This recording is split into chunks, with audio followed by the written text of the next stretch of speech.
कुंती और संध्या one piece पहनकर high heels में घर में चलने की कोशिश कर रही थी। हे भगवान, इन हील्स में चलना तो बहुत ज्यादा मुश्किल है और इन कपड़ों में भी मुझे बहुत ज्यादा शर्म आ रही है। बहू, अगर कोई आ गया तो कितनी बेइज्जती हो जाएगी हमारी। माँ जी, आप बिल्कुल भी फिक्र मत करिए, आप तो बिल्कुल स्टाइल क्वीन कटरीना कैफ लग रही हैं। वैसे तो वो लड़की तो मुझे भी बहुत पसंद है। जब मैंने उसके पति विक्की को देखा तो सोचा था कि काश तेरे ससुर जी भी विक्की कौशल की तरह लगते। संध्या भी ये बात सुनकर हंसने लगती है। तभी वहाँ पर मोहन और संध्या के ससुर आ जाते हैं और दोनों ही उसे देखकर घबरा जाते हैं और एक साथ गिर पड़ती हैं। हे राम, आए, मेरी तो कमर ही टूट गई, कोई उठाओ मुझे। मेरे पैर में मोच आ गई है, बहुत ज्यादा दर्द हो रहा है, कोई मेरी मदद करो।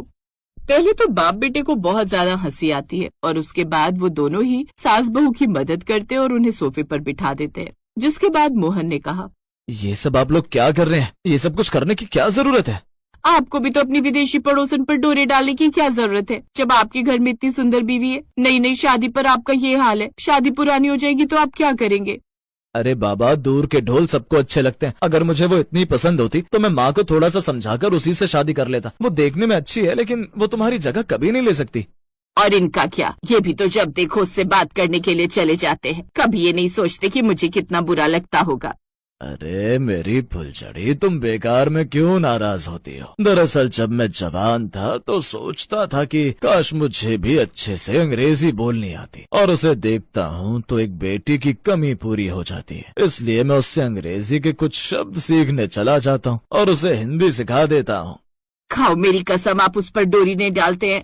जिसकी इतनी अच्छी विद्या बालन जैसी बीवी होगी, वो क्यों उस पतली दुबली विदेशन को देखेगा? भाई, मुझे विदेशी चीज नहीं, देसी घी पसंद है पगली। हम अपने आप को बदलने की कोशिश कर रहे थे, जबकि आप दोनों तो कितने अच्छे हैं और हमसे कितना ज्यादा प्यार भी करते हैं। हमें माफ कर देना, हमने आप पर बेकार में ही शक किया, हमें ऐसा नहीं करना चाहिए था।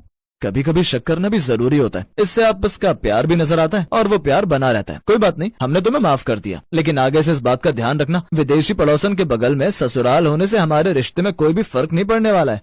ये बात सुनने के बाद कुंती और संध्या भी शर्मा जाती हैं। जिसके बाद अब दोनों पति अपनी अपनी पत्नियों को बाम लगाते हैं ताकि उनके दर्द में आराम आ जाए, और उसके बाद उनकी दोनों पत्नियां वापस अपने देसी स्टाइल में रहने लगती हैं और देसी खाना बनाने लगती हैं। उनकी विदेशी पड़ोसन पड़ोस में ही रहती है, लेकिन अब ससुराल में उस विदेशी पड़ोसन के होने का कोई असर नहीं होता, क्योंकि अब दोनों ही पत्नियां अपने अपने पतियों पर यकीन करने लगती हैं।